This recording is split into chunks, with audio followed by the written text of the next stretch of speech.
Rishikesh Advanced Pain Clinic, Noppimayam Surgery Duram. For appointments 9155515563.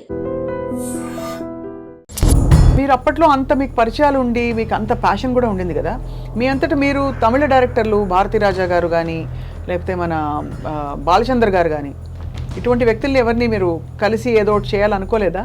எல்லாம் health எல்லாம் கரெக்டாக பார்த்துக்கோங்க, நல்லா தூங்குங்க, ஃபேஸ் எல்லாம் ஃப்ரெஷ்ஷாக இருக்கணும், 4 நாள் அவுட்டோர் போயிட்டுருக்கணும், நம்ம வந்து வேறு எங்கேயும் கமிட் ஆகல, எல்லாம் கரெக்டாக பார்த்துக்கோங்க. తెలుగులో ఆయన స్క్రీన్ టెస్ట్ చేశారు తప్ప వేరే ఎక్కడ తమిళ్లో మీరే సార్ ఇంకెక్కడ కమిట్ అవ్వలేదు సార్. సరే కొంచెం నేను வெளியில் உட்கார் நான் கூப்பிடுறேன். మీరు షాక్ అయిపోయింటారు. ఆ మాట అనడం, సోఫాలోంచి లేచి ఆయన పట్టుకొని లాగుతున్నా కూడా ఇదిలిచ్చుకొని లోపలికి వెళ్ళిపోయాను. ఒకరోజు నా కళ్ళ ముందే ఒక బొకేతో వాళ్ళ గురువుగారి దగ్గరికి కార్తీక్ వచ్చాడు. 25 డేస్ డేట్లు రాసి ఇచ్చేసి ఆయన వెళ్ళిపోయాడు. ఆ సినిమా రిలీజ్ అయిన తర్వాత నేను మెడ్రాస్లో మౌంట్ రోడ్లో సత్యం థియేటర్లో చూసేటప్పుడు ఆ సినిమా చూసినంతసేపు ఏడుస్తూనే చూశాను మేడం. నేను వెండితెర నుంచి కాకుండా బుల్లితెరకి మీరు షిఫ్ట్ అవ్వడానికి కారణం? Stardom is very important. Stardom లేకుండా కంటిన్యూ అవ్వడం వేస్ట్.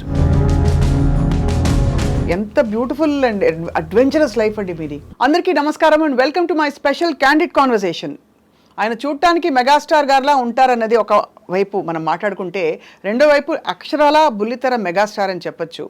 ఆయన చేసిన సీరియల్స్ అన్నీ కూడా టాప్ సూపర్ హిట్స్ అండ్ ఎప్పుడూ డిమాండ్లో ఉంటూ ఎప్పుడో 90వ దశకంలో తన ప్రయాణాన్ని మొదలుపెట్టి సినిమాతోటి ఆ తర్వాత బుల్లితెరకు కూడా పరిచయం అయ్యి ప్రతి ఇంట్లో ప్రతి తెలుగు వాళ్ళ మనసులో మెదిలే నటులు ఎవరు అంటే నటులు రాజ్ కుమార్ గారిని తెర మీద చూసినప్పుడల్లా నేను కూడా ఆశ్చర్యపోయేదాన్ని, ఏంటి ఇంత ఫెమిలియర్గా అనిపిస్తారు, మన ఇంట్లో ఒక మనిషిలా అనిపిస్తారని చెప్పి. ఇవాళ ఫస్ట్ టైం ఆయన్ని కలుస్తున్నాను, ఆయనతో మాట్లాడబోతున్నాను. It's a great privilege to welcome Raj Kumar గారు. నమస్కారం రాజ్ కుమార్ గారు. వీలైతే 44 మాటలు, 4 మాటలు సరిపోవు కాబట్టి తప్పకుండా మీ చేతిలో కప్పు కాఫీ ఉంది కాబట్టి నేను కూడా మీ పర్మిషన్తో గ్రీన్ టీ. ఎలా ఉన్నారు సార్? బాగున్నానండి.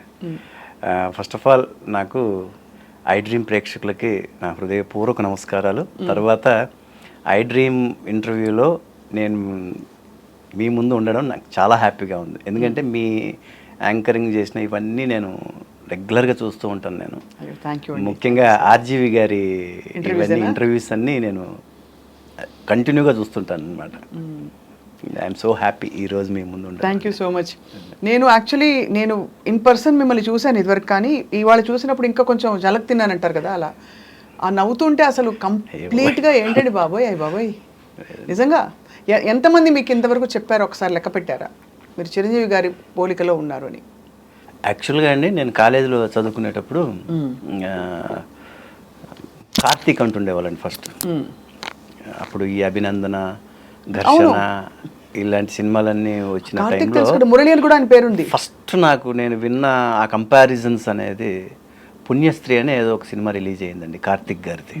మన రవిరాజ పినిశెట్టి గారి సినిమా అనుకుంటాను. అది మా సొంత బంధువులే అనమాట, మా ఫ్యామిలీ రిలేషన్స్లోనే వాళ్ళే. నిన్న ఒక సినిమాకి వెళ్ళి వచ్చాం, అచ్చు నీలాగే ఉన్నాడు రాజు అంటుండేవాళ్ళు మా ఇంట్లో. సో ఎవరు అని చూస్తే తర్వాత కార్తీక్, సీతాకోకచిలుక హీరో అని ఇలా మాట్లాడుకుంటుంటే విని చేసాం. కానీ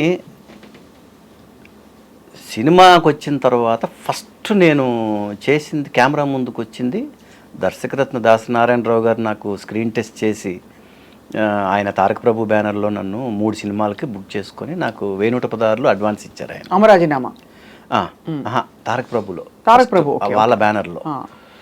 తర్వాత మా గురువుగారు మన బ్యానర్లో స్టార్ట్ అవ్వడం లేట్ అయ్యేటట్టుగా ఉంది, ఇప్పుడు 3 అగ్ర నిర్మాతలు దేవి వరప్రసాద్ గారు, అశ్విని దత్ గారు, త్రివిక్రమరావు గారు 3 కలిసి తేజస్విని ఫిలిమ్స్ అని చిన్న సినిమాలు తీయడం కోసం ఒక బ్యానర్ స్టార్ట్ చేశారు మేడం. దాంట్లో ఫస్ట్ వాళ్ళు అమరాజీనామా సినిమా చేశారు. దానికి నన్ను హీరోగా పెట్టారు. ఆ సినిమాలో నన్ను హీరోగా ఇంట్రొడ్యూస్ చేసి తర్వాత చోటకై నాయుడిని కెమెరామెన్గా చేశారన్నమాట మా గురువుగారు. సో అలా నా ప్రస్థానం స్టార్ట్ అయింది. అది జరిగింది. దానికి ముందు ఎప్పుడైతే మా గురువు గారు తారక ప్రభు దీంట్లో ఒక కొత్త హీరోని ఇంట్రడ్యూస్ చేస్తున్నానని పేపర్లో అప్పుడు ఒక చిన్న బాక్స్ లాగా వచ్చి ప్రింట్ మీడియాలో వచ్చింది మేడం. వచ్చిన తర్వాత అప్పుడు నాకు ముందే మేము జిమ్లో ఒకసారి అరవింద్ గారిని కలవడం జరిగింది. అంటే నేను అప్పుడు చోలా హోటల్లో చెన్నైలో జిమ్కి వెళ్ళేవాడిని. అప్పుడు ఏంటంటే మేడం అప్పుడు 100 రూపీస్ కట్టి జిమ్ చేసేసుకోవచ్చు, మనం ఎప్పుడు వెళ్తే అప్పుడు కట్టేసి చేసుకోవచ్చు. ఆ రోజుల్లో 100 రూపీస్ కట్టే పెద్ద విషయం. అవును. సో అలా వెళ్ళి స్టీమ్ అవి తీసుకొని అసలు జిమ్ చేసుకొని వచ్చేవాళ్ళు. చాలామంది ఆర్టిస్టులు పెద్ద పెద్ద హీరోలు అందరూ వచ్చేవాళ్ళు అక్కడ. అరవింద్ గారిని నేను అక్కడే చూశాను మేడం. మనకేమో తెలుసు, వాళ్ళ సినిమాలు చూస్తూ పెరిగిన వాళ్ళం మనం. ఆయన నన్ను చూసి హాయ్ కార్తీక్ అన్నాడు ఫస్ట్. నన్ను చూసి ఈయన కూడా ఏంటి ఇలా అనేసాడు ఏంటి నన్ను ఇది అనుకొని సరే నవ్వి వస్తే నేను కార్తీక్ కాదండి నేను. వెంటనే ఆయన అలా ఉన్న ఫేస్ అలా ఎవరు మీరు అన్నాడు. ఇట్లాగా నా పేరు రాజ్ కుమార్ అండి. ఏ ఊరు ఎక్కడి నుంచి వచ్చారు? ఇట్లాగ మాది యాక్చువల్గా నేను రాయలసీమ అండి, మాది అనంతపూర్ డిస్ట్రిక్ట్ గుంటకల్ మా నేటివ్ ప్లేస్. తర్వాత మా 4 ఫాదర్స్ వచ్చి కడప. ఇట్లాగా నేను చేసుకున్న అమ్మాయి కడప రెడ్డిస్ అమ్మాయి, పొలిటీషియన్ డాటర్ అనమాట నా వైఫ్. సో తర్వాత మా అమ్మగారిది వచ్చి నందికొట్కూరు కర్నూలు జిల్లా. ఇట్లా నేను రాయలసీమకు సంబంధించిన. రాయలసీమ పేరు చెప్తే సినిమాలు కూడా ఎవరైనా అప్పుడు భయపెట్టేవాళ్ళు మాకు.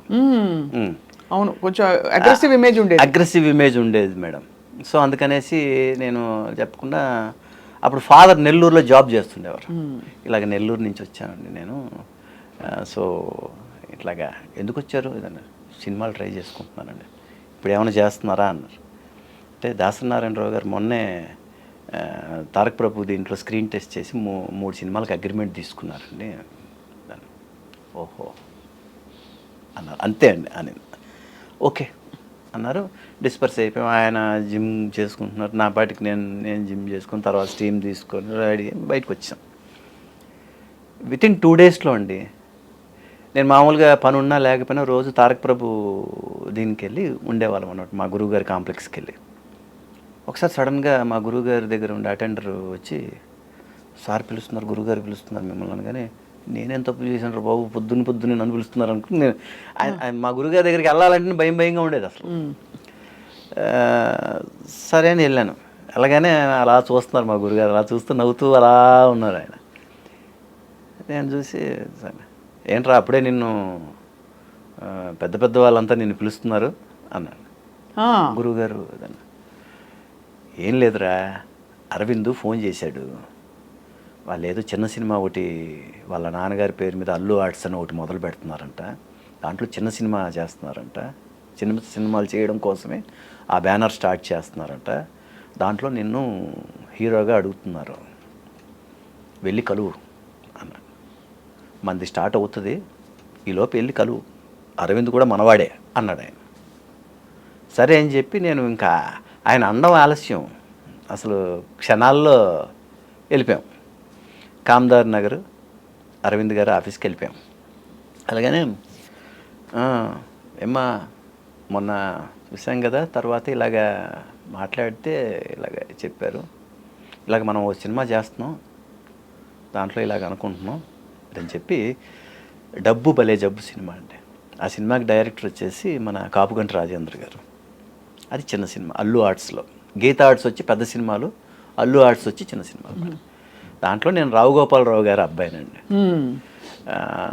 సో రెండో అబ్బాయిగా నన్ను పెట్టారు అందులో. సుమలత గారు మా వదిన గారు. ఆ సినిమా దాంట్లో కూడా ఫస్ట్ సినిమాలోనే అచ్యుతున్నాడు, అందులో అచ్యుతున్నాడు. ఓహో, అప్పుడు అచ్యుత్ గారు కూడా beginning days, very beginning. Achyut అప్పుడు సినిమాలు చేస్తుండేవాడు. ఓహో, అప్పటికే ఆయన సినిమా ఇండస్ట్రీలో ఉన్నారు. మీకు లెక్క ప్రకారం రెండో సినిమా అవుతుంది. షూటింగ్లో నేను ఎంటర్ అయింది, ఫస్ట్ సినిమా కెమెరా ముందుకు వచ్చింది ఇక్కడే.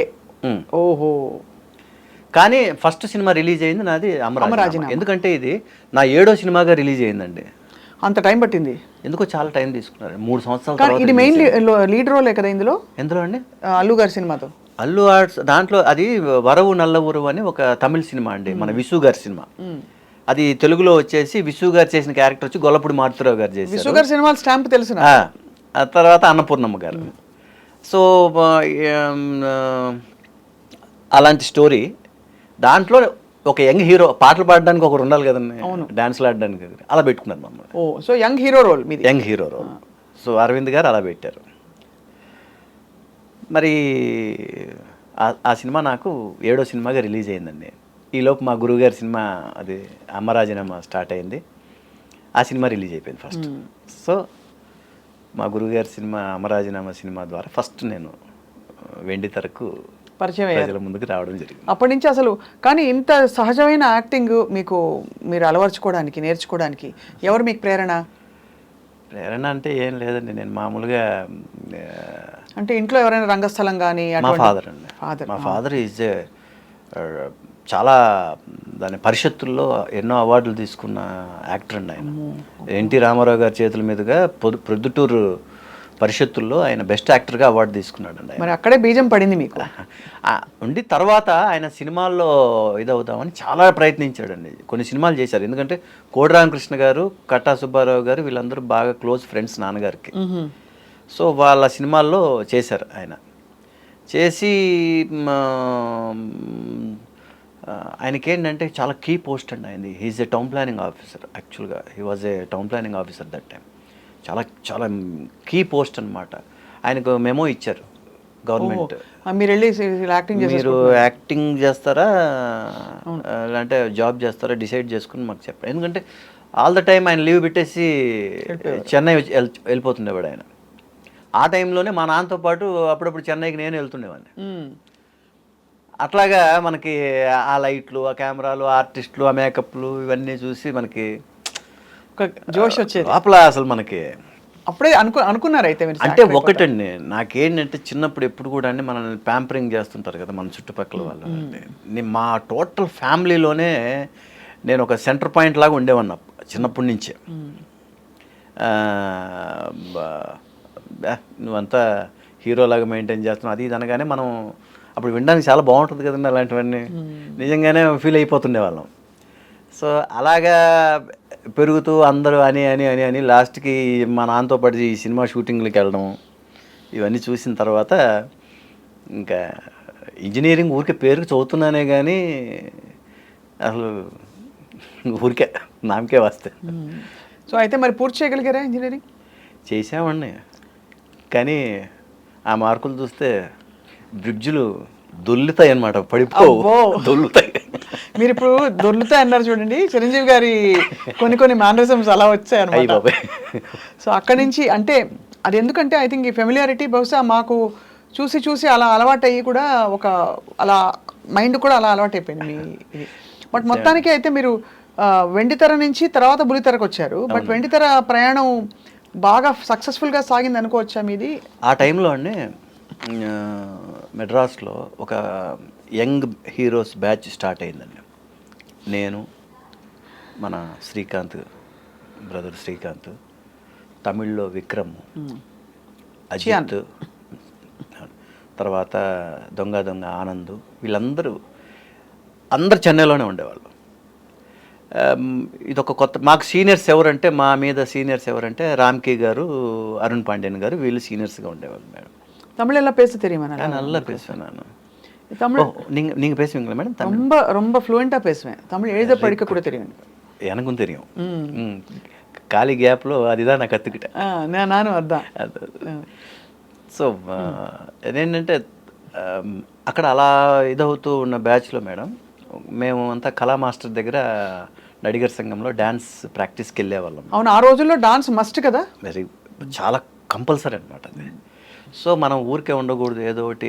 నేను జిమ్నాస్టిక్స్ ప్లేయర్, నేను బాగా జిమ్నాస్టిక్స్ ప్రాక్టీస్ ఉండేది. తర్వాత గ్యాప్ లేకుండా ఎప్పుడు బిజీగా ఉండేవాడిని మేడం. మెడ్రాస్లో ఆ గిండికి వెళ్ళి race course horse riding practice చేయడం, తర్వాత ఒక ఫైటర్ కుర్రాన్ని అసిస్టెంట్ కుర్రాన్ని పెట్టుకొని అతని దగ్గర ఈ శాండ్లో ఈ బీచ్ దగ్గరికి వెళ్ళిపోయి ఈ జిమ్నాస్టిక్స్ ప్రాక్టీస్ చేయడము, తర్వాత ఇలాంటివన్నీ చేస్తాం. తర్వాత డ్యాన్స్ ప్రాక్టీస్ కళా మాస్టర్ దగ్గర, అప్పుడు జయంతి మేడం చూస్తుండేవారు. మాస్టర్ గారు షూటింగ్లకి వెళ్తున్నా కూడా జయంతి మేడం మాకు క్లాసెస్ ఇచ్చేస్తున్నాడు. మార్నింగ్ 6 to 7 టైంలో ఈ ప్రొడ్యూసర్స్, డైరెక్టర్స్ అందరూ దూరం నుంచి చూస్తూ ఉండేవాళ్ళు అనమాట. ఈ గ్రూప్లో ఎవరు బాగున్నారు, ఎవరు ఏంటి ఇది అన్నది, హీరో హీరోయిన్స్గా ఎవరు, లేడీస్, గర్ల్స్ అండ్ బాయ్స్ అందరూ వచ్చేవాళ్ళు అనమాట ప్రాక్టీస్. గర్ల్స్లో ఎవరు వచ్చేవారు ఇప్పుడున్న నటీమణులు? అప్పుడు లక్ష్మి గారు అమ్మాయి, ఐశ్వర్య, తర్వాత వాళ్ళ పేర్లు గుర్తు రావట్లేదండి. వాళ్ళు తర్వాత హీరోయిన్గా కూడా చేశారు వాళ్ళు. నాకు ఐశ్వర్య గారు బాగా నోటెడ్, ఆవిడ వస్తుండేవారు ప్రాక్టీస్కి. తర్వాత విక్రమ్ నాకు అక్కడే ఫ్రెండ్, అక్కడ డ్యాన్స్ క్లాస్కి వస్తుండేవాడు ఆయన. సో ఆ విధంగా ఫస్ట్ మా బ్యాచ్లో హీరో అయ్యింది విక్రమ్. అప్పుడు మీరా అనేసి ఒక సినిమా అండి, మన ఆయన ఫోటోగ్రాఫర్, ఆయన డైరెక్టర్ అండ్ ఫోటోగ్రాఫర్. మీరు ఓ బటర్ఫ్లై బటర్ఫ్లై అనే సాంగ్ కూడా ఇళయరాజా గారి మ్యూజిక్. చాలా పెద్ద హిట్ సాంగ్స్ అన్ని అందులో. కానీ అన్ఫార్చునేట్లీ ఆ సినిమా పెద్దగా ఆయనకి ఇది అవ్వలేదు, ప్లస్ అవ్వలేదు. కానీ విక్రమ్ గారు తర్వాత కదండి ఆయన యాక్చువల్లీ ఆయన స్టార్ లేదండి, ఫస్ట్ ఆయన హీరోగా ఆ సినిమా మంచి ఇది. మీరు అప్పట్లో అంత మీకు పరిచయాలు ఉండి మీకు అంత ప్యాషన్ కూడా ఉండింది కదా, మీ అంతటా మీరు తమిళ డైరెక్టర్లు భారతీరాజా గారు కానీ లేకపోతే మన బాలచందర్ గారు కానీ ఇటువంటి వ్యక్తుల్ని ఎవరిని మీరు కలిసి ఏదో ఒకటి చేయాలనుకోలేదా? మీకు ఒక చిన్న విషయం చెప్పాలి మేడం. ఇక్కడ భారతీరాజా గారి సినిమాకి వచ్చేసి ఇది ఎప్పుడు జరిగిందంటే, మా గురువుగారు నన్ను స్క్రీన్ టెస్ట్ చేసిన ఒక వారంకో 10 రోజులకో నాకు భారతీరాజా గారితో ఒక ఇదిగా ఆడిషన్కి వెళ్ళడం జరిగింది. ఆయన ఒకే ఒక్క ఫోటో, ఆ ఫోటోతో నన్ను సెలెక్ట్ చేసేసుకున్నాడు ఆ సినిమాకి. హీరోయిన్గా వచ్చేసి రంజిత అమ్మాయి ఉన్నారు కదండి, ఆ అమ్మాయి కూడా తెలుగు అమ్మాయి అండి. మన ఆయన executive production controller Ashok Kumar గారు అని ఉండేవారు, మన తెలుగు సినిమాలకంతా ఆయన చేస్తుండేవారు. వారి అమ్మాయి అనమాట ఆ అమ్మాయి, రంజిత్ గారు చేసి. ఇద్దరు తెలుగు వాళ్ళమే, నేను తెలుగు వాడినే, ఆ అమ్మాయి తెలుగు అమ్మాయి. భారతీరాజా గారు అలా బుక్ చేశారు. తర్వాత కరెక్ట్గా ఏమైందంటే ఇంక షెడ్యూల్కి 4 రోజుల్లో వెళ్తున్నాం అవుట్డోర్. ఇళయరాజా సాంగ్స్ అసలు ఎంత మంచి, నాడోడి తెండ్రల్ సినిమా పేరు.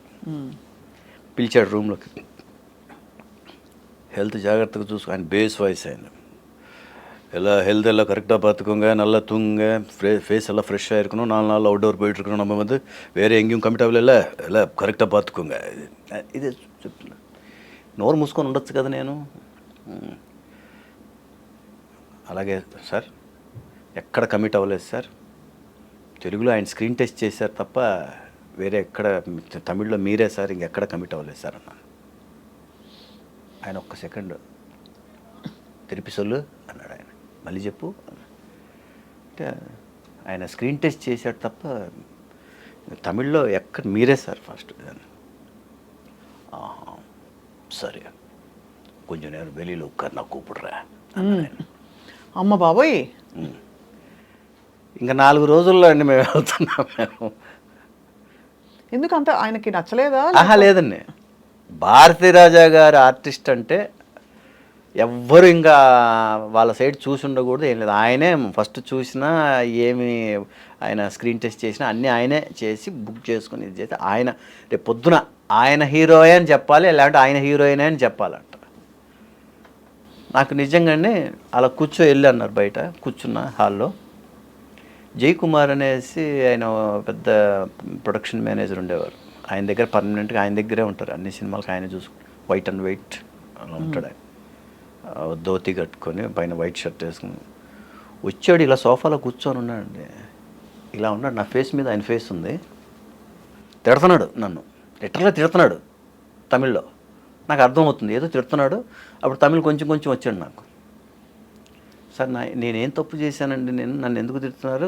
కళ్ళన్నీ ఎర్రగా అయిపోయి, అందులో అప్పుడు ఇంకా బుగ్గలన్నీ బాగా ఇలా పట్టుకుంటే అసలు మార్క్ పడేలాగా ఉండేవాడిని మనిషిని.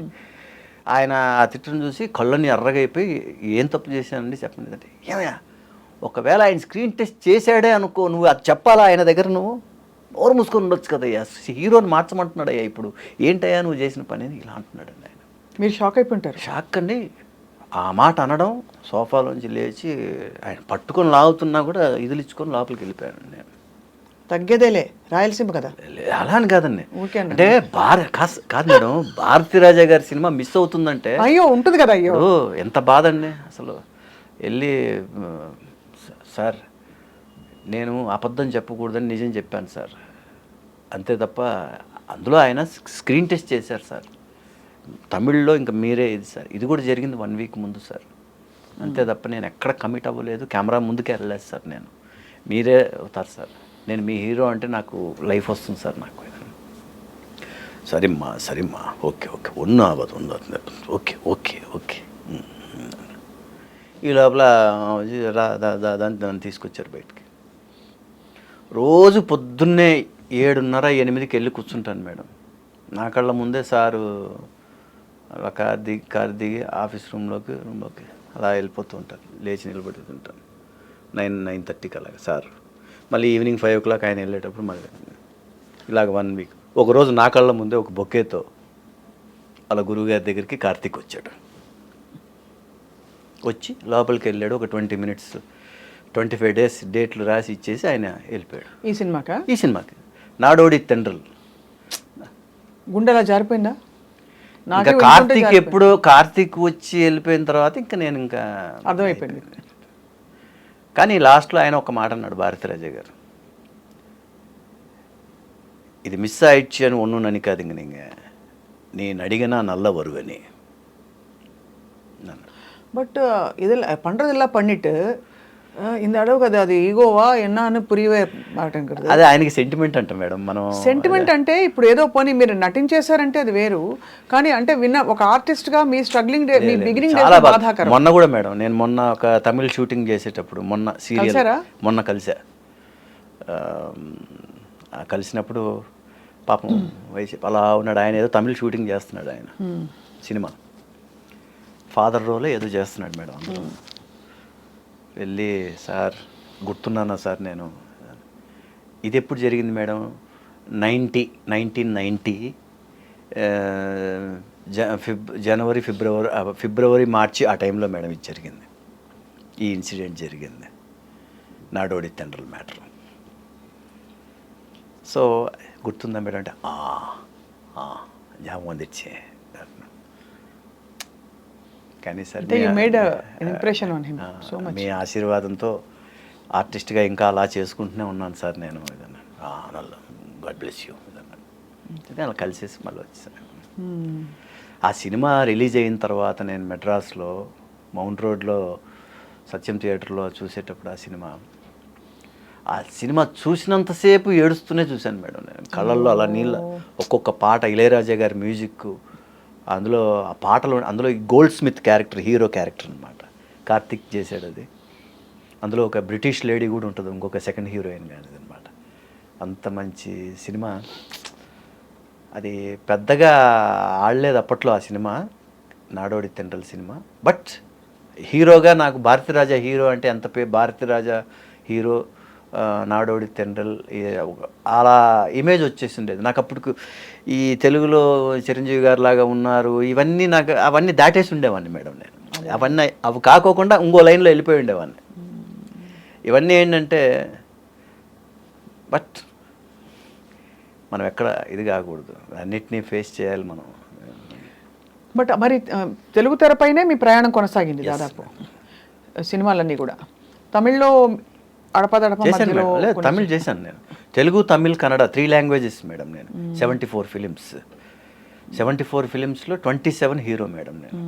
మిగతా అవన్నీ 2 హీరోలు 3 హీరోలు అలా కాంబినేషన్ వస్తూ మెల్లిగా అలా చేసుకుంటే కరెక్ట్గా ఏంటంటే మేడం, స్టార్డమ్ అనేది ఒకటి ఉంటుంది మేడం హీరోకి. ఎప్పుడు కూడా ఒక స్టార్డమ్ అనేది ఇంపార్టెంట్ మేడం. అది లేకుండా మనం, ఎందుకంటే మీరు చెప్తున్న పేర్లని మీ సహనటులందరూ కూడా దాదాపుగా స్టార్డమ్ తెచ్చుకున్నారు. మీకు గొప్ప యాక్టర్ అని మంచి పేరు తెచ్చుకున్నారు. ఇప్పుడు కూడా మీరు ఈ సీన్ నరేట్ చేస్తున్నప్పుడే మీ హావభావాల్లో అర్థమైపోతుంది ఎంత అలవాటు పడ్డారు మీరు. డైలాగ్ డెలివరీ కావచ్చు, అవలీలగా మీరు అలా చెప్పేస్తున్నారు. అసలు ఏ విధమైన అంటే ఇదన్నీ నేను ఎగ్జాజరేట్ చేసి చెప్పట్లేదు మేడం, ఇది నేను ఫేస్ చేసి వచ్చిన మ్యాటర్స్ మేడం. కరెక్ట్. అయినా కూడా అందులో లీనం అయిపోతున్నారు మీరు. అప్పుడు మీరు ఎంత లీనం అవుతున్నారంటే, మీరు భారతీరాజా గారి ఆఫీస్లో నిలబడ్డ ఆ దృశ్యం, ఆఫీస్ ఎలా ఉంటుందో ఎవరికి తెలియదు, కానీ మాకు అలా జెమినీ పార్సన్ కాంప్లెక్స్లో భారతీరాజా గారి ఆఫీసు మేడం, అసలు అది ఎంతమంది ఆర్టిస్టులకు లైఫ్ ఇచ్చిందో. ఆయన ఆఫీస్కి వెళ్ళి మేకప్ వేసుకొని ఆడిషన్ చేసి ఆయన ఓకే అన్నాడంటే వాళ్ళు స్టార్స్ కిందే లెక్క.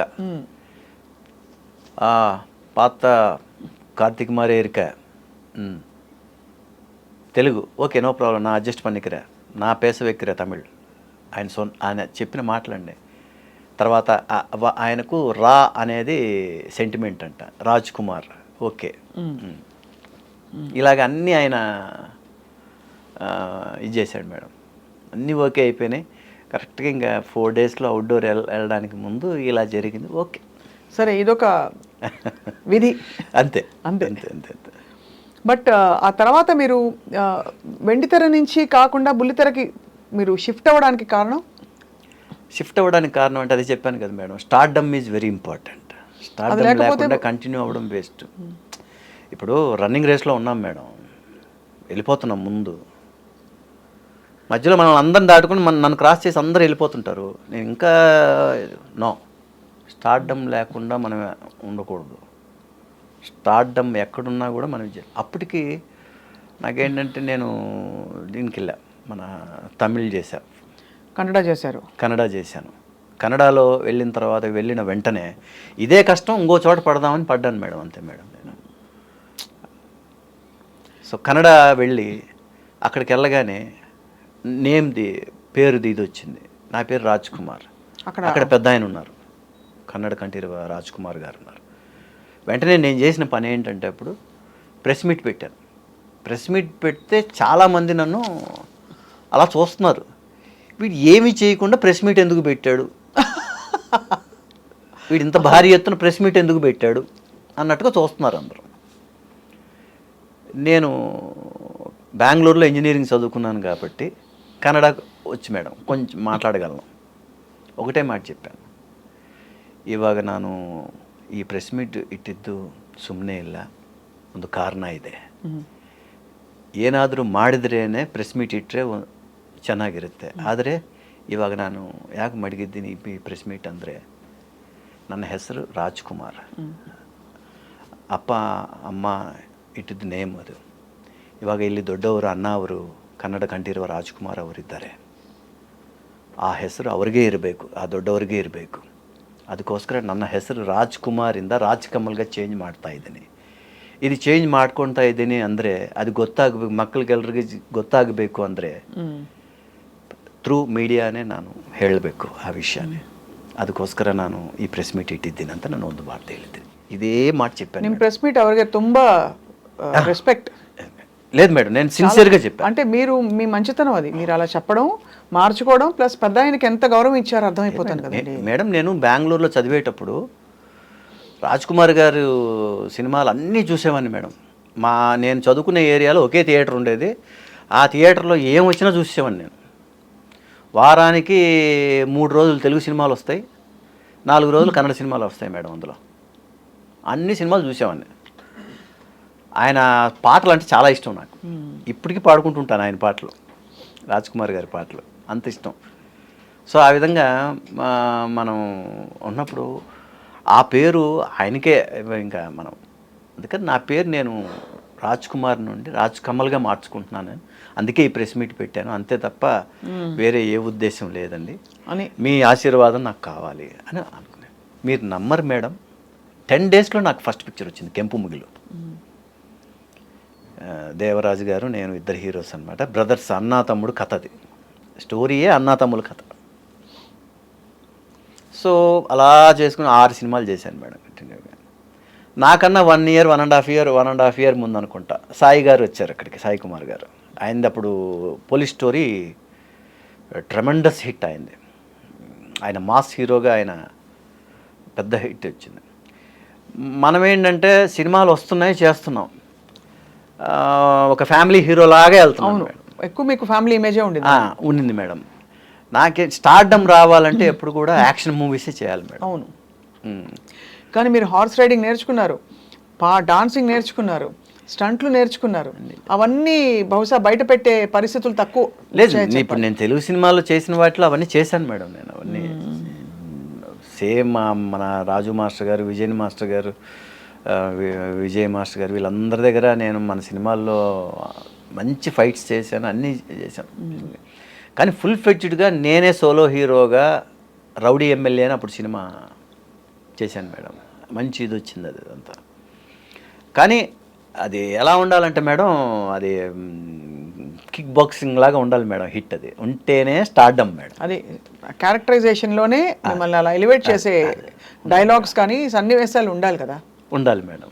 మీ వంతు మీరు పూర్తి కృషి చేశారు చేశాను అది. మేడం. కానీ అలా అని నథింగ్. ఇప్పుడు మీరు చూడండి, ఇంతకాలం కొనసాగుతున్నారు, కొనసాగడమే కాకుండా మీరు ఇంటింట్లో ఇప్పుడు ఫెమిలియర్ నేమ్ అండ్ చాలా ఫెమిలియర్ ఫేస్ అయిపోయారు.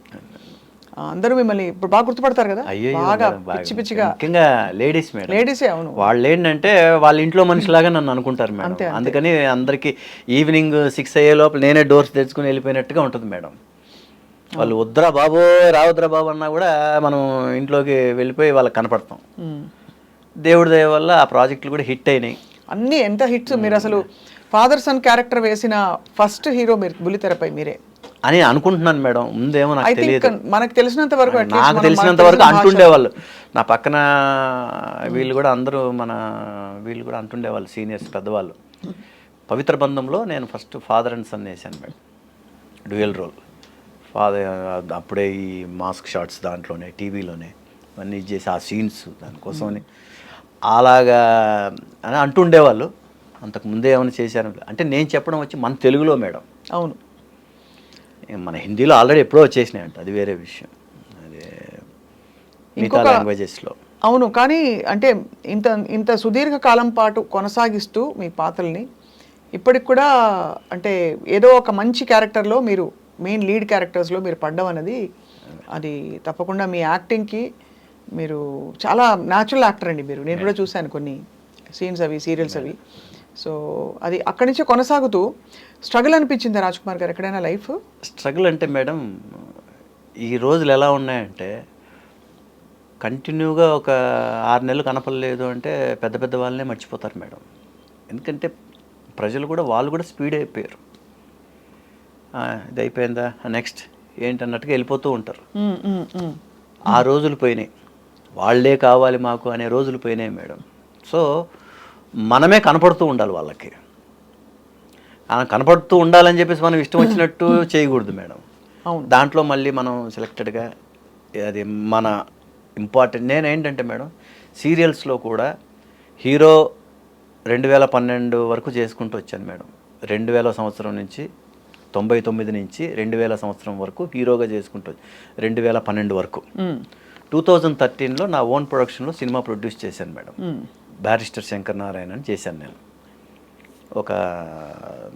అందులో ఏంటంటే ఒక పెద్ద క్యారెక్టర్ని నేను షో చేసి, క్యారెక్టర్స్కి కూడా మనం తెలుగులో చేయించుకోవచ్చు అని ఇండస్ట్రీకి చెప్పుకుందామని చేసుకున్నా ఆ సినిమా. సరే, ఆ సినిమా ఆ టైంలో కొంచెం డబ్బులు పోయినాయి.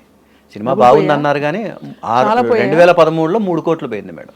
అమ్మో, పెద్ద అమౌంట్ అండి. పెద్ద అమౌంట్ మేడం, పెద్ద అమౌంట్.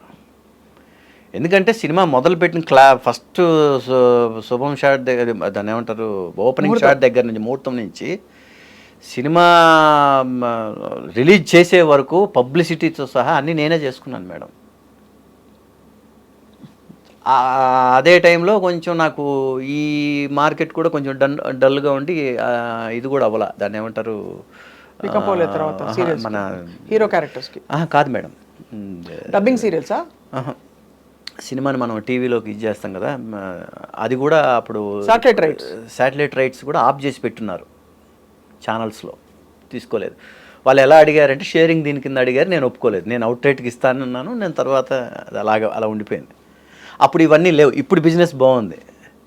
ఇప్పుడు డిజిటల్ అవి ఇవన్నీ చాలా వచ్చినాయి. ఇప్పుడు 2013లో అవన్నీ లేవు. ఓన్లీ శాటిలైట్ ఉండేది అంతే మాకు. మొత్తానికి ఇచ్చారా శాటిలైట్కి? అది ఇవ్వాల. నేను అలాగే నేను అవుట్ రైట్కి అయితేనే ఇస్తాను. ఓటీటీకి ఇచ్చేయండి హ్యాపీగా. అంటే లేదు, మంచి సినిమా, ఇప్పుడు ప్రయత్నం కదండి. రెండోది, మీరు ఎంత కష్టపడి పైసా కూడబెట్టుకుంటూ మీరు హీరోగా రకరకాల క్యారెక్టర్స్ చేస్తూ టీవీ సీరియల్స్లో నటిస్తూ కూడబెట్టుకున్న 3 కోట్ల రూపాయలు అంటే చిన్న విషయం కాదు కదండి. సో మరి ఆ తర్వాత మీరు క్యారెక్టర్ రోల్స్కి వచ్చేసారు.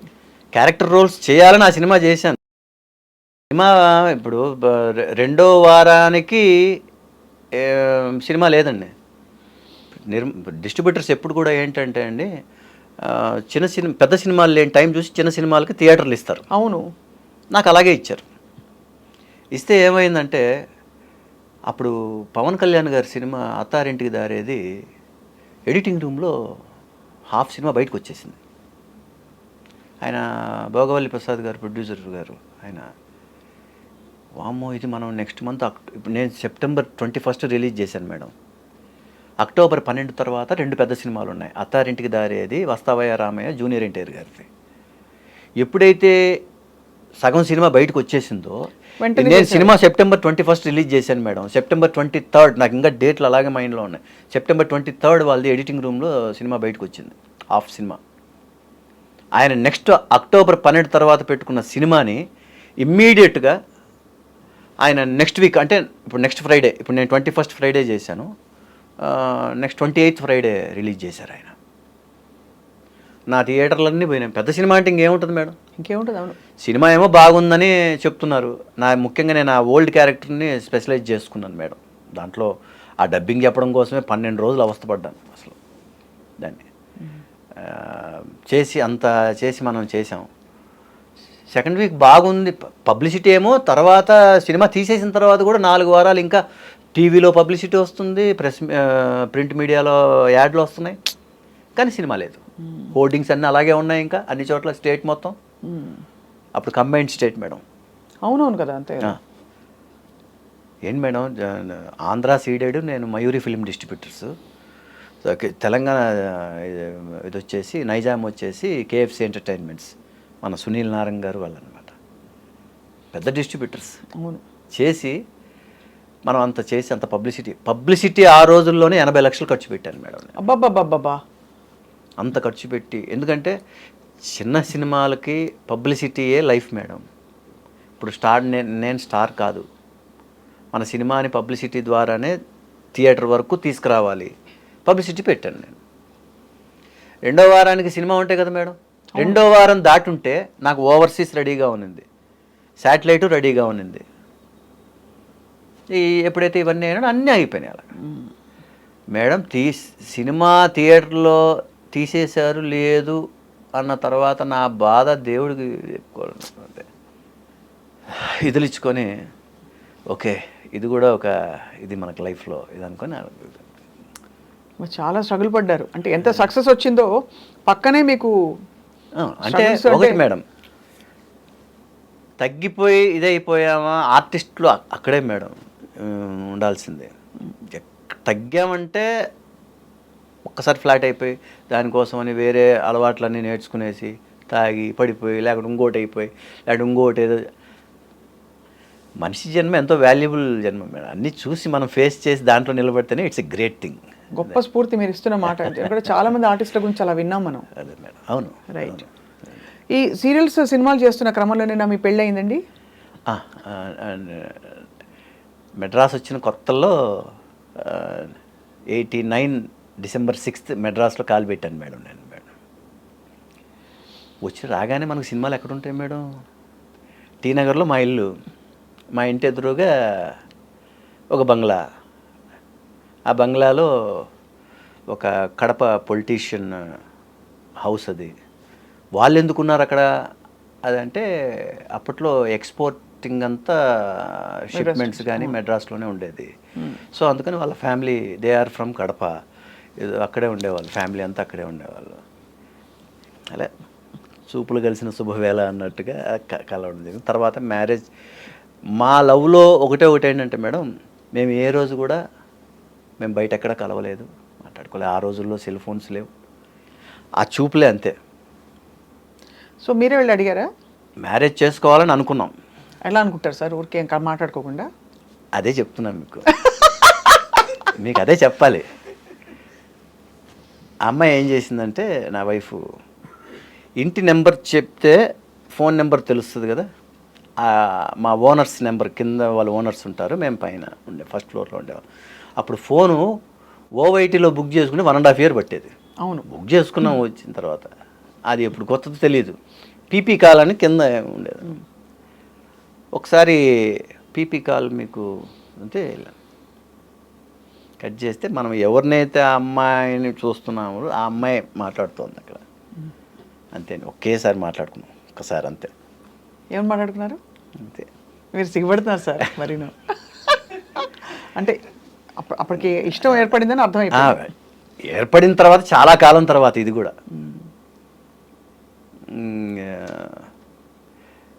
మీరు ఎందుకు అలా వచ్చి చూస్తున్నారు మీరు, అది బాగలేదు అన్నట్టుగా నేను ఇష్టపడుతున్నాను. నేను ఇష్టం అంటే అదే, నేను పెళ్లి చేసుకుంటాను మిమ్మల్ని అన్నాను. అంతే అండి, అంతేనా. ఫోన్ కట్ చేసింది అమ్మాయి, సైలెంట్గా చూస్తుండేది అలా. కొంతకాలం తర్వాత వాళ్ళు ఇల్లు ఖాళీ చేయించారు. ఇంట్లో తెలిసినట్టుంది.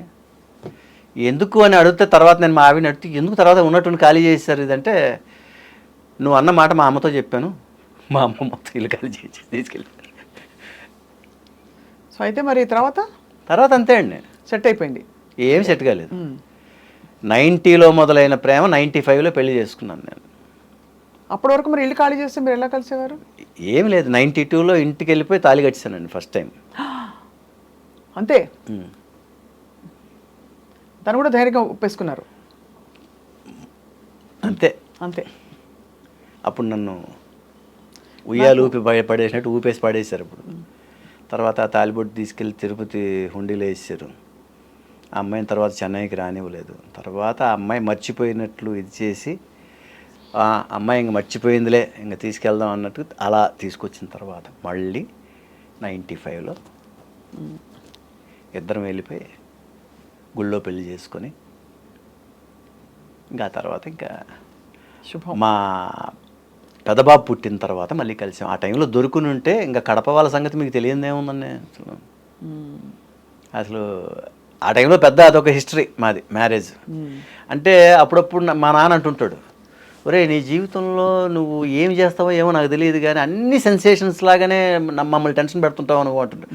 సైలెంట్గా అమాయకంగా ఉంటూ నువ్వు చేసే పనులన్నీ ఇలా ఉంటాయంటారా ఉగ్రంగా అన్నీ అంటుంటాడు. నాకే అనిపిస్తుంటుంది, ఏంటి మా నాన్న ఇలా అనేసరికి నేను సైలెంట్గా ఉండి ఇలా చేస్తున్నానా అని ఆలోచిస్తుండేవాడిని నేను. అసలు నిజంగా ఆ టైంలో దొరుకుని ఉంటే మాత్రం అసలు ఇబ్బందులు గొడవలు అయిపోయాయి. ఇబ్బందులు కాదండి, అసలు సెన్సేషన్. ఆ టైంలో రామనాయుడు గారు కూడా పిలిచి 2 సిట్టింగ్లు మన పరుచూరి బ్రదర్స్తో కూర్చోబెట్టి ప్రేమించుకుందాం రా సినిమా. సర్జాన్సీ జయంత్ గారు డైరెక్టర్ గారు. ఎలా మొదలైంది మీ లవ్, ఎలా మొదలైంది మీ ఇవి ఏంటి, ఎట్లాగా ఇది, ఇవన్నీ సీన్స్ అన్నీ నోట్ చేసుకుంటూ అన్నీ చెప్తుంటే అన్నీ. సో అంటే మీకు ఇంటర్ కాస్ట్ అని అబ్జెక్షనా వాళ్ళకి, లేకపోతే సినిమా యాక్టర్ అని అబ్జెక్షనా, లేకపోతే ఏదైనా? సినిమా వాడు అనేది ఫస్ట్ అబ్జెక్షన్. అవును. సెకండ్ అబ్జెక్షన్ వచ్చేసి ఇంటర్ కాస్ట్. ఇది మేము నాన్ రెడ్డీస్, వాళ్ళు రెడ్డీస్, మేము వీవర్స్ అంటారు కదండి, చేనేతలు ఇది అంటారు కదా, అదనమాట మా క్యాస్ట్. సో వాళ్ళకి మెయిన్ అది. అప్పటికే అమ్మాయితో చెప్పారంట, లేదమ్మా మన క్యాస్ట్ ఏంటే డబ్బు కోసం అని కాదు, లేదంటే వాళ్ళు ఎంత ఆస్తిపరులు, లేదంటే ఇంకోటి అవన్నీ కాదు, మన క్యాస్ట్ ఏంటో చేసి ఉండేవాళ్ళమమ్మా. నన్ను కూడా దృష్టి, ఎందుకంటే మా మామగారు అంటే చాలా రెప్యుటేటివ్ పొలిటీషియన్ అండి ఆయన. కడప డిస్టిక్లో ఒక రాజశేఖర రెడ్డి గారు, ఒక బలరాం రెడ్డి గారు, ఒక కందుల ఓబుల్ రెడ్డి గారు, ఈ ముగ్గురు అక్కడ కడప జిల్లాలో దోస్ 3 ఆర్ మైన్ ఓనర్స్. అవును అవును కదా, అవును తెలుసు. They are mine owners. ఇప్పటికీ రాజశేఖర రెడ్డి గారి ఫ్యామిలీకి మా మామగారి ఫ్యామిలీకి బాగా దగ్గర రిలేషన్స్ అనమాట. మొన్న కూడా ఒక మ్యారేజెస్ అన్నీ అటెండ్ అవుతాం. ఇంట్లో లేడీస్ వాళ్ళు ఇప్పటికీ మాట్లాడుకుంటుంటారు. నేను బాగా తెలుసు వాళ్ళందరికీ. రాజు అని పెద్ద భారతి మేడంతో సహా అందరు. అంటే జార్జి రెడ్డి గారు మిస్సెస్ పెద్ద ఆవిడ ఉన్నారు కదండి, అవును, భారతమ్మ గారు, తర్వాత వసుంధరమ్మ గారు, మొత్తం సరస్వతమ్మ గారు, మొత్తం అందరూ బాగా ఇప్పటికీ బాగా ఫ్యామిలీ ఫ్రెండ్స్ అన్నమాట. సో ఆ విధంగా కడప వచ్చి కడపని చెన్నైలో కలిసిందనమాట. ఒక కడప ఇంకో కడపని చెన్నైలో కలిసినట్టు అయింది పరిస్థితి. చాలా అసలు ఎంత బ్యూటిఫుల్ అండ్ అడ్వెంచరస్ లైఫ్ అండి మీది.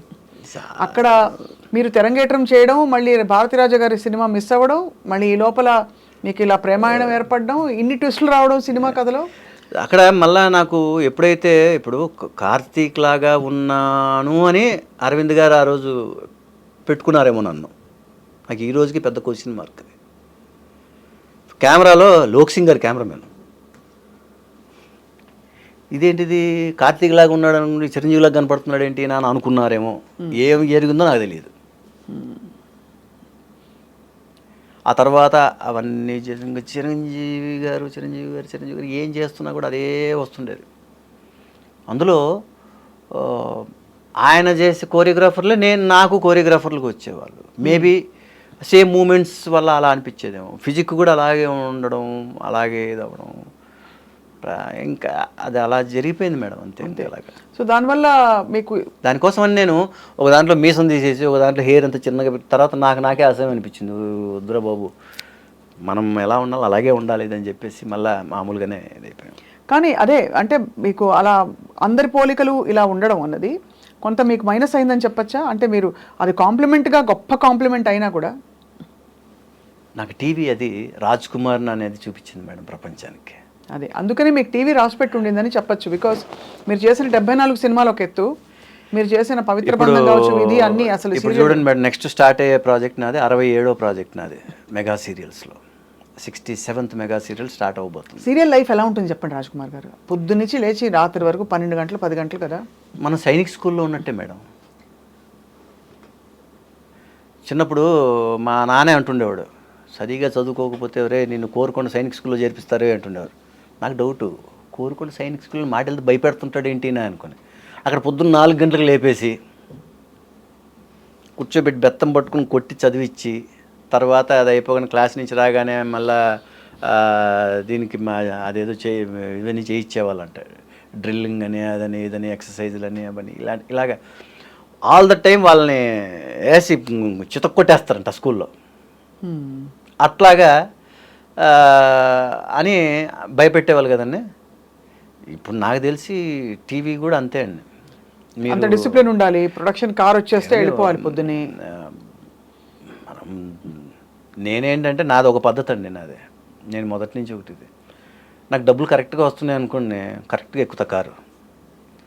డబ్బులు కరెక్ట్గా లేకుండా కరెక్ట్గా ఇవ్వరు అనుకోండి డబ్బులు, నేను కూడా కారు అదే టైం నాకు ఇష్టం వచ్చినప్పుడు ఎక్కేస్తుంటాను. నేను వాళ్ళు ఇష్టం వచ్చినప్పుడు ఇస్తుంటారు, నేను ఇష్టం వచ్చినప్పుడు కారు ఎక్కుతుంటాను. నేను ఇవి కూడా అంటే అక్కడ మీరు అసర్ట్ చేయడానికి మీకు అవకాశం ఉంది. బికాస్ తిరుగు లేకుండా మీరు ఆ ప్లేస్ని అలా అని కాదండి, దానికోసం అదొకటే కాదు. బట్ అయినా కూడా చెప్తున్నాను అది. బట్ సో అలా కూడా జరుగుతుంది కదండి, పేమెంట్ లేట్ అవ్వడం జరుగుతుందండి. అది ఒకసారి నమ్ముతాం, 2 సార్లు నమ్ముతాం, 3వ సారి నమ్మమండి. అవును, అది ఎందుకంటే అలా ఎగ్గొట్టారా ఎవరైనా? చాలా ఉందండి అలా లెక్కలు చాలా ఉన్నాయి. సీరియల్ ఆర్టిస్టులు చాలా మంది చెప్పారు లెక్కలు. అంటే ఇండస్ట్రీ నేను ఇప్పుడు మన పొట్టను కొట్టుకున్నాం అనుకోండి, మన పొట్టను మనం కొట్టుకున్నట్టు అయిపోద్ది. కానీ అక్కడ కోపం వస్తుంది కదా, బాధ వేస్తుంది. అంటే మనం ఇంత కష్టపడ్డప్పుడు మనకి ఇలా జరగడం అనేది బాధ అనిపిస్తుంది. ఎవరు తీయమన్నారు వీళ్ళందరినీ, ఈ ప్రాజెక్టులన్నీ తీసి మనల్ని ఎందుకు చంపుతున్నారు? వాళ్ళు ఏమన్నా అంతటితో నిజంగా నష్టపోయి ఏమన్నా ఉన్నారా నిజంగా ఆలోచించాలి మనం.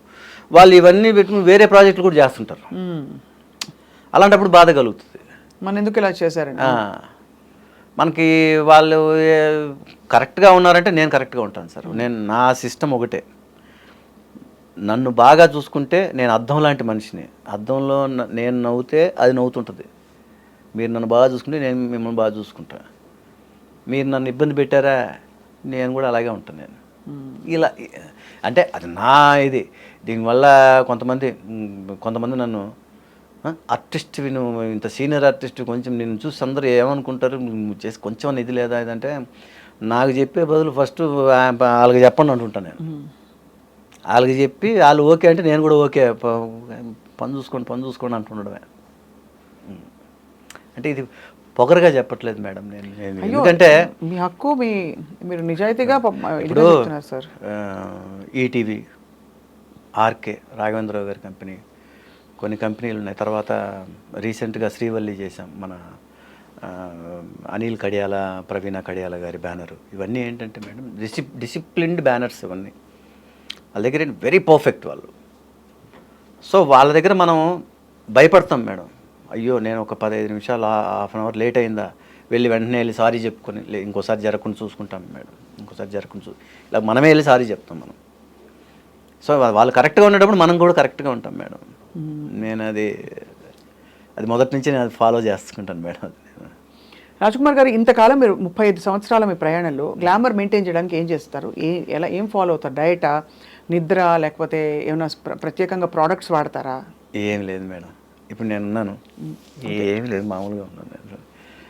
ఇదేంటంటే మెయిన్గా మా అమ్మ నాన్న, మా father very big sports man, it's a most handsome person. అతను ఇది వచ్చిందేమో అని నేను అనుకుంటా.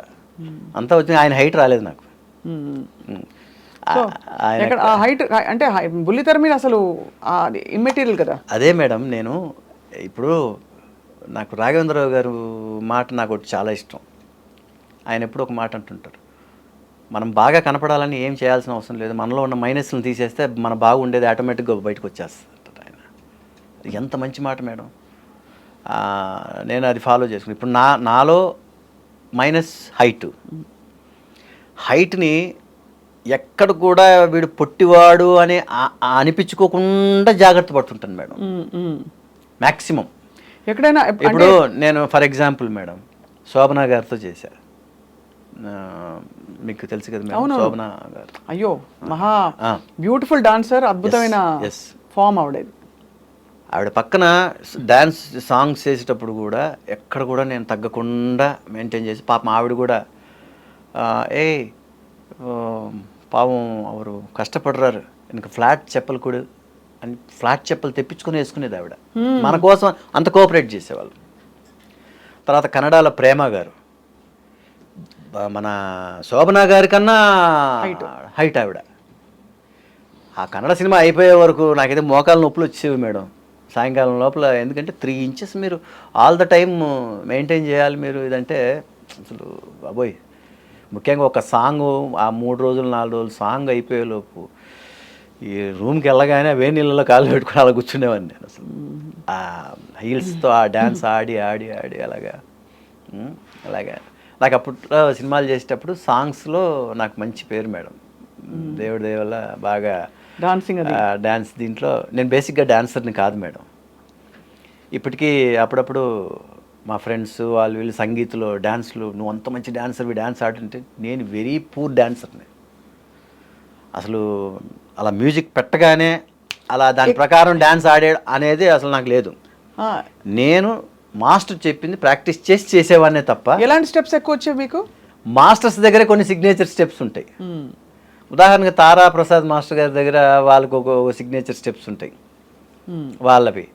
తర్వాత లారెన్స్ మాస్టర్ దగ్గర ఒక స్టైల్ ఉంటుంది, ప్రభుదేవ మాస్టర్ గారి దగ్గర ఒక స్టైల్ ఉంటుంది. అందరి దగ్గర చేశాం మేడం. తర్వాత తరుణ్ మాస్టర్ గారు, బాంబే మీ ఫ్రెండ్స్ అంటే కనపడితే హాయ్ రాజ్ ఎలా ఉన్నావా బాగున్నావా. ఇప్పుడు మొన్న కార్తిక్ గారు నాకు పరిచయం లేదు, అసలు లేదు. మీరు ఆయనలా ఉండడం తప్ప ఆయన ఎప్పుడు కలవలేదు. చిరంజీవి గారిని మొన్న కూడా మీడియా ప్రెస్ మీట్లో ఆ రోజు విజయ్ దేవరకొండ గారు చిరంజీవి గారు వచ్చారు మేడం. ఆ ఫంక్షన్కి నన్ను మా ఫ్రెండ్ విక్రమ్ అనేసి ఒక అబ్బాయి ఉన్నాడు, అతను తీసుకెళ్ళాడు. దాదా అంటే వద్దు వాళ్ళకి ఎదురుపడి వాళ్ళని ఇబ్బంది పెట్టకూడదు, మరి నేను రాను, నువ్వు వెళ్ళేసి రాదంటే నువ్వు రా అని తీసుకెళ్ళారు. అక్కడికి వెళ్ళిన తర్వాత కూడా నేను దూరంగానే ఉన్నా. లాస్ట్లో ఇంకా నా ఫ్రెండ్ ఆయన గోల తట్టుకోలేక సరే అని ఎదురుగా వెళ్ళా, ధైర్యం చేసుకొని వెళ్ళా.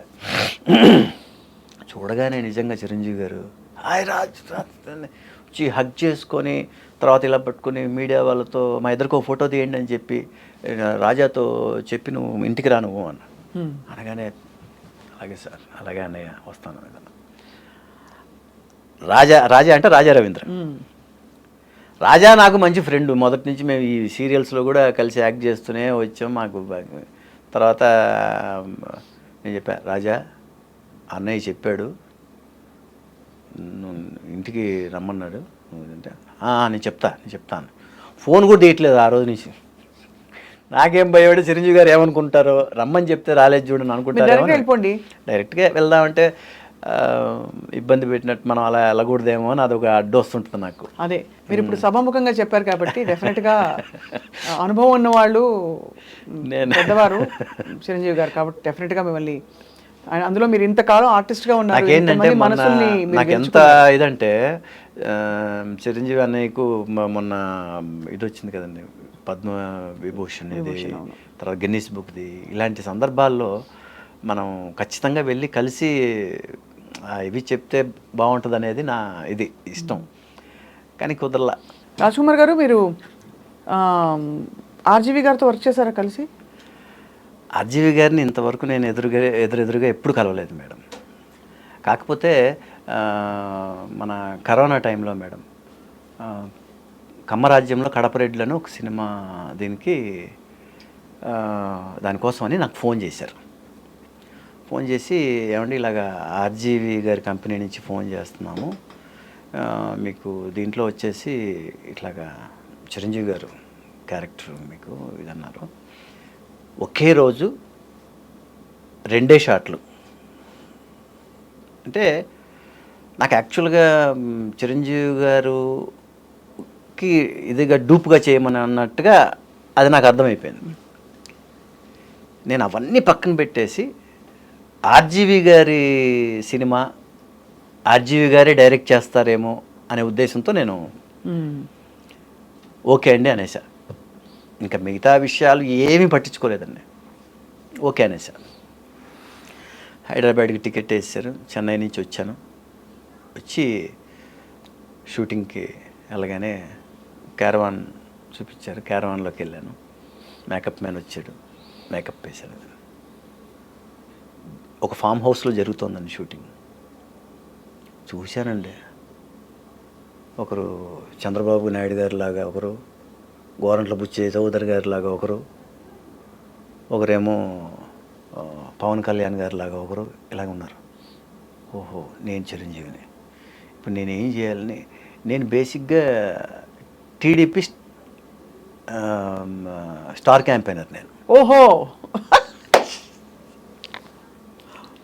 టీడీపీ స్టార్ క్యాంపెయినర్ నేను 96 నుంచి. సో ఇప్పుడు నేను ఏం చేయాలో అర్థం కాలేదు నాకు. సరే, వాళ్ళు అన్నట్టుగానే కరెక్ట్గా ఒక మధ్యాహ్నం పైన ఒక 4 o'clock టైంలో పిలిచారు. షాట్లోకి వెళ్ళా. వెళ్ళి పవన్ కళ్యాణ్ గారు ఓడిపోయిన తర్వాత, అప్పుడు ఫస్ట్ ఎలక్షన్స్లో ఓడిపోయిన తర్వాత ఆయన ఫామ్ హౌస్లో ఉంటే అన్నయ్య చిరంజీవి గారు వచ్చి ఆయన్ని కన్సోల్ చేయడం అన్నమాట. ఆ షాట్ ఇబ్బంది పడిపోయారా? ఏం ఇబ్బంది ఏం పడలేదు. నేను రామ్ గోపాల్ వర్మ గారు ఆర్జీవి గారు కనపడడం లేదని చూసుకుంటున్నాను. నేను ఫస్ట్ ఆశ్చర్యం నాకు లొకేషన్లో వీళ్ళందరిని చూడగానే, ముఖ్యంగా చంద్రబాబు నాయుడు గారిని చూడగానే ఎగ్జాక్ట్ నాకైతే అసలు ఏం అర్థం కాలే.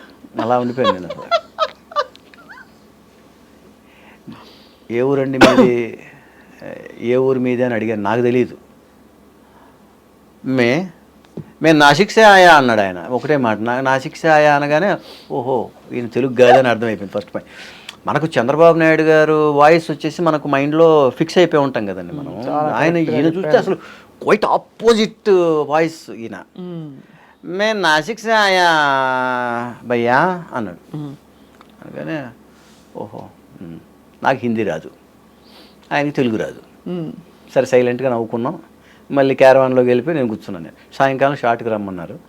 షాట్కి రమ్మన్న తర్వాత పవన్ కళ్యాణ్ గారు క్యారెక్టర్ ఆ అబ్బాయి అలా కూర్చొని ఉంటే అన్నయ్య చిరంజీవి గారు వెళ్ళి భుజం మీద చేసి, అంటే అన్నయ్యని ఇలా చూస్తాడు. ఆయన చూడగానే అంటాడు అన్నయ్య, ఇది షాట్. సరే ఓకే. రామ్ గోపాల్ వర్మ గారి అసిస్టెంట్ అబ్బాయి డైరెక్ట్ చేస్తున్నాడు. అది ఆ పేరు మర్చిపోయాను నేను.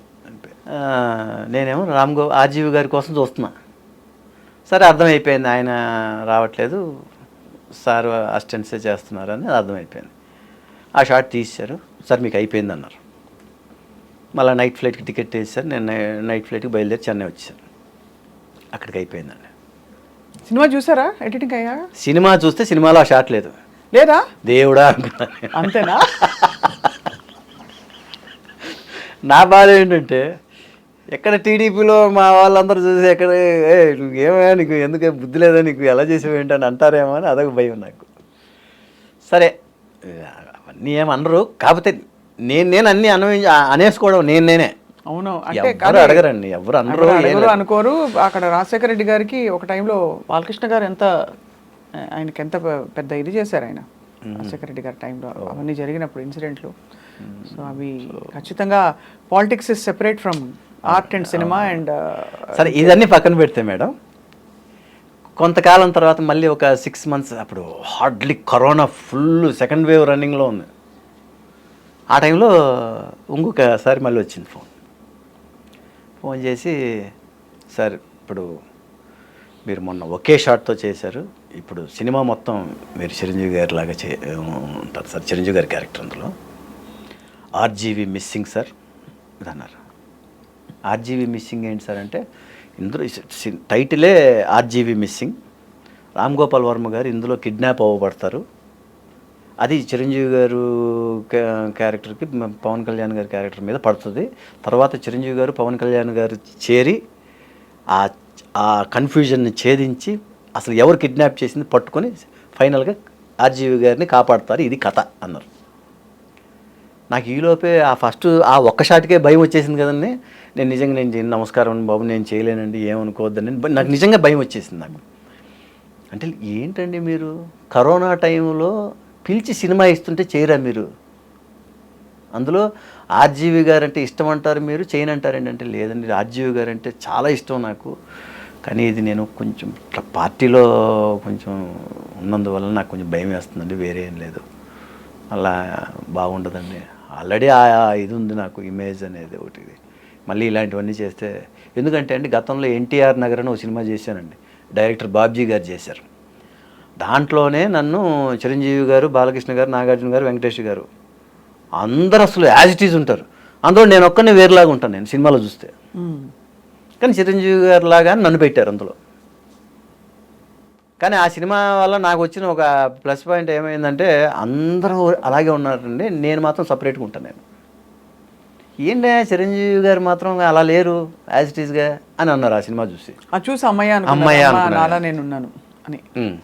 అంటే అదొక విధంగా గొప్ప కాంప్లిమెంట్, ఒక ఎంత పెద్ద స్టార్. కానీ మన ఇండస్ట్రీ వాళ్ళు నన్ను పచ్చి బూతులు తిట్టారండి బాబు. ఏమని? ఏమయ్యా ఆ సినిమాకి చేయకపోతే నీకేమి గడవదా, ఎందువల్ల అసలు అలాంటిది ఆల్రెడీ నీకు అదొకటి ఉంది కదా నీకు, మళ్ళీ ఇలాంటివన్నీ ఎందుకు చేసామని తిట్టారు నన్ను. తర్వాత నాకే ఇప్పుడు 10 మందిలో 8 మంది తిట్టేసరికి నిజంగా తప్పు చేసావు నువ్వు ఫీలింగ్ వచ్చిందండి నాకు.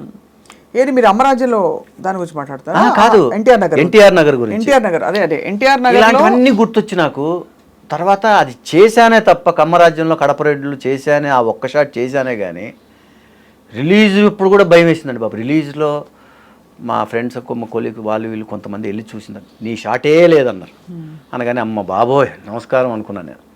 కట్ చేస్తే ఈ ఆర్జీవి మిస్సింగ్ సినిమాకి నిజంగా నాకు ఈ ఇంటర్వ్యూ ద్వారా కూడా నేను ఆర్జీవి గారికి క్షమాపణలు చెప్పుకుంటాను, ఎందుకంటే ఆయన అంటే చాలా ఇష్టం నాకు, కానీ నాకు ఇలాగ వచ్చింది అవకాశం అనేది బాధ, చేయలేకపోయానే అనేసి ఆ భయంతోనే చేయలేదండి. నాకైతే ఇప్పటికీ నా మెయిల్లో ఉంటుంది, ఫోన్లో మెయిల్లో ఉంటుంది నాకు. వాళ్ళు ఒకటే అన్నారు, వాళ్ళ అసిస్టెంట్ డైరెక్టర్స్ వాళ్ళ ప్రొడక్షన్ ఎగ్జిక్యూటివ్స్ ఉన్నారు కదండి, సార్ మేము మెయిల్లో పంపుతాం, ఒక్క కాంట్రవర్షియల్ ఇది ఉంటే మీరు చేయొద్దుని అంటే పంపించారు మేడం. డైలాగ్ టు డైలాగ్ ముహూర్తం నుంచి శుభం షాట్ వరకు పంపించారు, ఎక్కడ నిజంగా కూడా గాడ్ ప్రామిస్గా ఒక్క కాంట్రవర్సీ లేదండి.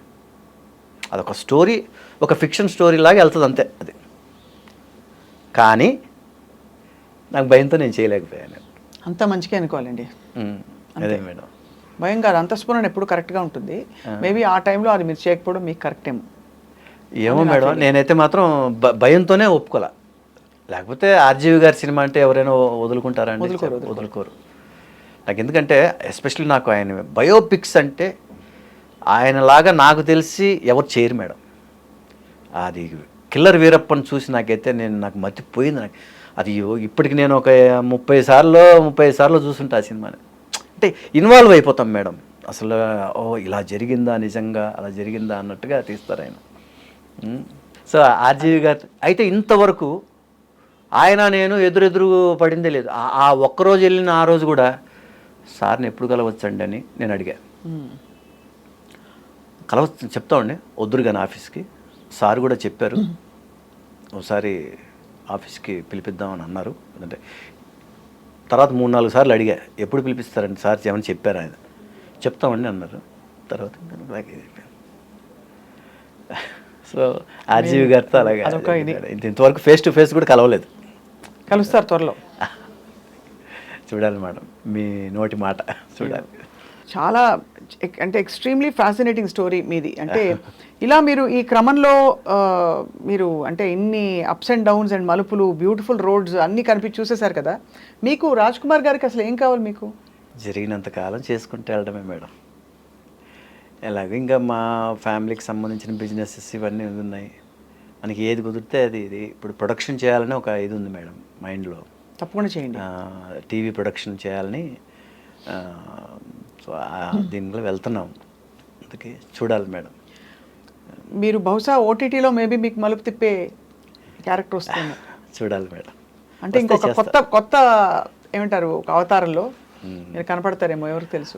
చూడాలి మేడం. ఇంతవరకు ఓటీటీ చేయలేదు, వస్తే చేస్తాను మేడం, తప్పకుండా చేస్తాను. సో అయితే సీరియల్స్ లైఫ్ సైనిక్ స్కూల్లో ఉంటుంది. సైనిక్ స్కూల్లో ఉంటుంది. ఎందుకంటే మేడం మీరు ఖచ్చితంగా మార్నింగ్ 5:30కి లేవాలి మేడం, ఖచ్చితంగా లెగవాలి. 7:30కి కార్ ఎక్కాలి, 9 o'clock కెమెరా ముందు ఉండాలి, నైట్ 9 వరకు చేయాలి. ఫుడ్ అది అంటే ఇంకా మేడం మనం ఎక్కువ మాట్లాడకూడదు మేడం, ఇంకా అంతే. సినిమా కథ వేరు మేడం. సినిమాలో బాగుంటుంది. సినిమా కంటే మీ క్యారవాను, మీ మెను, మీ ఇది, మీ కథ, మీ సామ్రాజ్యం, మీ ఇక్కడ అడ్జస్ట్ అయిపోవాలి. ఇక్కడ అంతే అడ్జస్ట్ అవ్వాలి. నేను ఎవరో తెలుసా అన్నామంటే కనుక బాబు పని చూసుకో బాబు, బయలుదేరి బాబు, మేము ఎవరినైనా చూసుకుంటా ఉంటారు. ఓహో, అయితే కష్టం. అందుకనేసి ఇవన్నీ ముందు ఎంటర్ అవ్వడానికి ముందు ఆలోచించుకోవాలి మనం. అంతేలేండి. అయితే మీకు ఆ ప్యాషన్ ఉండబట్టి ఇవన్నీ కనిపించకుండా మీరు అంటే ఇప్పుడు నేను చెప్తున్నాను కదా మేడం, సినిమా నుంచి సీరియల్కి వచ్చాం. ఇంకా దాన్ని కాదనుకొని పోతే ఎక్కడికి వెళ్ళాలి మనం? అదే అవసరం అనేదే మనిషికి ఇదన్నట్టుగా. కరెక్ట్. మీకు మీ సమకాలీకులు అంటే మీకంటే ముందే ఉన్నారు ఇండస్ట్రీలో, అచ్యుత్ గారు. అచ్యుత్ గారు అంత తొందరగా ఇలా వెళ్ళిపోయారండి ప్రపంచం వదిలి? అసలు అర్థం కాని విషయం. ఆయన నాకు చాలా మంచి ఫ్రెండ్ అండి అచ్యుత్. ముఖ్యంగా మన సుమన్ గారికి, రామోజీరావు గారి అబ్బాయి సుమన్ గారికి అచ్యుత్ గారన్న, తర్వాత రాజా రవీంద్ర, తర్వాత బాలాజీ, అఫ్కోర్స్ నన్ను కూడా కొంతమందిని ఆయన బాగా ఇష్టపడి తన కథల్లో కూడా ఈ సీరియల్కి ఈ హీరోని పెడదాం మనం అని అనుకొని ఆయన అలా చేస్తుంటారండి. ఆయన అలా ఉన్న వాళ్ళల్లో అచ్యుత్ ప్రథమ స్థానంలో ఉంటాడనేది నా ఉద్దేశం ఈటీవీలో. నిజంగా నాకు కూడా చాలా బాధ కలిగింది అప్పుడు. ఏ అలవాట్లు లేవు. ఇప్పుడు నేను చాలా పెద్ద స్మోకర్ని నేను. అవునా? అవును. ఎందువల్ల చేత అంటే ఎందువల్ల ఏం లేదు. ఇప్పుడు ఏదైనా కూడా ఇప్పుడు కాలేజీలో ఫస్ట్ వెళ్ళగానే ఏముంటుందండి, అందరిని చూసి ఫస్ట్ నేర్చుకునేది అదే. అది అలా అలవాటు అయిపోయిందా? తర్వాత అలవాటు అయిపోయింది. అసలు ఇలా ఉండేదన్నమాట జైల్లో ఎప్పుడు సిగరెట్ తినేది. పిలవండయ్య బాబు, షార్ట్ అయిందా, అక్కడ ఉంటాడు, ఆ గోడ పక్కన ఉంటాడు, పిలవండయ్య బాబు, షార్ట్ టైం అవుతుంది, పిలవండయ్య బాబు అంటుంటారు అనమాట. అంటే గ్యాప్ దొరికితే వెళ్ళిపోయి అదొక అలవాటు, అదొక ఇది. 2019 సెప్టెంబర్ 24 కాశీలో ఏదో ఒకటి వదిలేయాలంట కదా. కాశీకి వెళ్ళినప్పుడు నేను ఆ వదిలేయడంతో పాటు సిగరెట్ కూడా వదిలేశాను నేను. మా ఆవిడైతే కళ్ళల్లో నీళ్లు పెట్టుకునేది. నేను ఎన్నిసార్లు చెప్తే వినలేదు. ఇక్కడ ఆయనే శివార్పణం అంతే, వదిలేశాను. చాలా మంచి పని చేశారు రాజ్కుమార్ గారు అంతే. ఎందుకంటే ఇది కాదని లేని ఎంతమంది అండి చెప్పి తర్వాత 6 నెలలు వదలడం, ఓ సంవత్సరం వదలడం, మళ్ళీ మొదలెట్టేయడం, మళ్ళీ టెన్షన్లో అసలు ఇదే లేకోకుండా ఉండడం. ఇప్పుడు లాంగెస్ట్ అయితే 5 years నుంచి మీరు లేరు. అసలు ఆ ధ్యాసే లేదండి. అదే ఇంకా ఆయన శివుడి ఆశీర్వాదం ఏమో అని అనుకుంటున్నాను నేను. ఎందుకంటే అంతకుముందు అన్నిసార్లు 3-4 సార్లు అండి 6 నెలలు వదిలేయడం, మళ్ళీ మొదలు పెట్టడం, సంవత్సరం వదిలేయడం, మళ్ళీ మొదలెట్టడం, ఇలా ఉండేది. ఏదో చిరాకు వచ్చినప్పుడు మళ్ళీ అలా వెలిగించేవాళ్ళం. ఈ తర్వాత అసలు ఆ థాటే లేదు. సో 2019లో అలా వదిలేదు. నేను ఎందుకు చెప్తున్నానంటే ఇలాగా అలవాట్లు, ఇంకా డ్రింక్ చేయడం అనేది అకేషనల్గానే తీసుకుంటుంటాం, అది ఓకే. అచ్యుత్కి ఏ అలవాటు లేదండి. నేను ఎందుకు చెప్పొచ్చానంటే ఇవన్నీ, అచ్యుత్కి ఏ అలవాట్లు లేవు. అయితే చక్కగా మంచి ఫుడ్ బాగా తీసుకుంటాడు, బాగా ఎక్సర్సైజ్ చేస్తాడు, మనిషి బాగా ఆరోగ్యంగా, చాలా హెల్త్ కాన్షియస్ ఉన్న మనిషి అతను. మంచి ఆర్టిస్ట్ బాగా. అప్పుడు ఆ టైంలో ఒకటి ఈ అక్రిలిక్ హోర్డింగ్స్కి సంబంధించినది ఏదో బిజినెస్ ఏదో స్టార్ట్ చేస్తున్నాను అన్నట్టుగా చెప్పాడండి అప్పుడు. అప్పుడు మా నాన్నగారు వాళ్ళ ఇల్లు వచ్చేసి అమీర్పేటలో ఉండేదండి. అదేంటంటే చర్మాస్ ఆ ఎదురుగా ఆ సరౌండింగ్స్లో అనమాట. మేమున్న మా ఫాదర్ వాళ్ళు ఉన్న ఫ్లాట్స్కి ఎదురుగానే ఒక బిల్డింగ్లో ఈ ఇది పెట్టబోతున్నారండి, ఈ ఫర్ము. దగ్గరుండి పాపం ఆయన దగ్గర నుంచి చేయించుకుంటుండేవాడు. నేను ఇక్కడ ఉన్నప్పుడల్లా, హైదరాబాద్లో ఉన్నప్పుడల్లా ఈవినింగ్ అచ్యుత్తుని రెగ్యులర్గా చూస్తుండేవాడిని నేను. ఆయనే దగ్గరుండి చేయించుకుంటుండేవాడు ఇదంతా, ఆ బిల్డింగ్ ఇదంతా, ఆ ఫర్నిచర్ అది ఇదంతా. ఏంటంటే ఇలాగ నేను ఒకటి బిజినెస్ స్టార్ట్ చేయబోతున్నాను. తర్వాత కట్ చేస్తే సడన్గా హార్ట్ అటాక్ వచ్చింది, పోయారు. ఇదని వెరీ అన్ఫార్చునేట్ థింగ్. జీవితం గురించి ఇప్పుడు ఏం చెప్తామండి, మలుపులు ఎలా వస్తాయి అదంతా దేవుడిని నమ్ముతారు కదా మీరు చాలా. 100%. అంటే మీరు అంత అలవాటు ఉన్న సిగరెట్ని మీరు గివప్ చేశారంటే ఖచ్చితంగా ఏదో ఒక మంచి ఒక దేవుడు చల్లని చూపు మీ మీద ఉన్నట్టేనండి. నిజంగా అసలు వదిలేసిన తర్వాత ఎంత హ్యాపీగా ఉన్నాను అంటే అంత హ్యాపీగా ఉన్నాను. అదొక చిన్న నిజంగా లైఫ్లో వేస్ట్ మ్యాటర్ అంటే నేను అదే అని చెప్తాను నేను. అది వదిలేసాం. అది మీకు చాలా అడ్వెంచరస్ అండ్ చాలా ఈవెంట్ఫుల్ లైఫ్ అంటారండి. అలా అసలు మీ జీవితం ఇంకా కూడా బ్యూటిఫుల్ ఎక్స్పీరియన్సెస్ ఇస్తూ మీకు, కానీ ఎక్కడా మీరు తొణకకుండా మీరు బేసిక్గా మీరు కొనసాగిన తీరు చాలా హుందాగా అండ్ గొప్ప పేరు సంపాదించుకున్న పద్ధతి చాలా మాకు very very inspiring Raj Kumar గారు. థ్యాంక్ యూ సో మచ్ అండి. And we want to see more and more of you on screen. Thank you అండి. అండ్ తప్పకుండా మీ శ్రీమతి గారికి మా నుంచి బెస్ట్ విషెస్ చెప్పండి. తప్పకుండా చెప్తాను. రమాదేవి, నా మిసెస్ పేరు రమాదేవి గారు. And kids? 2 కొడుకులండి నాకు. ఇద్దరు. పెద్ద అబ్బాయి వచ్చేసి MBA అయిపోయి డిజిటల్ మార్కెటింగ్ వచ్చేసి వర్క్ ఫ్రమ్ హోమ్ చేస్తున్నాడు, చెన్నైలోనే ఉంటాడు. చిన్న అబ్బాయి వచ్చి సింబియాసిస్ లా స్కూల్ లా చేశాడు. ఎవరు చేసి ఇప్పుడు సుప్రీంకోర్టులో అడ్వకేట్ అండి. అమ్మ బాబోయ్. అవునండి. అయ్యా బాబోయ్. మొన్నటిదాకా ఒక సీనియర్ దగ్గర ఉండేవారు, ఇప్పుడు ఇండివిజువల్గా చేస్తున్నాడు. ఇంత చిన్నగా చెప్తున్నారు మీరు, కానీ చాలా. నెక్స్ట్ ఇయర్ పెళ్లి చేయాలండి మా పెద్ద అబ్బాయి. ఇప్పుడు నాకు 58, ఐఎమ్ 58. ఎవరైనా నమ్ముతారా? హలో, 58 ఉన్నాయట, ఎవరు నమ్మరు. 1967 బర్త్ ఇయర్ అండి. అలాగా 23rd ఇయర్లో సినిమా ఫీల్డ్కి వచ్చానండి. అప్పటి నుంచి అలాగా ఉంది.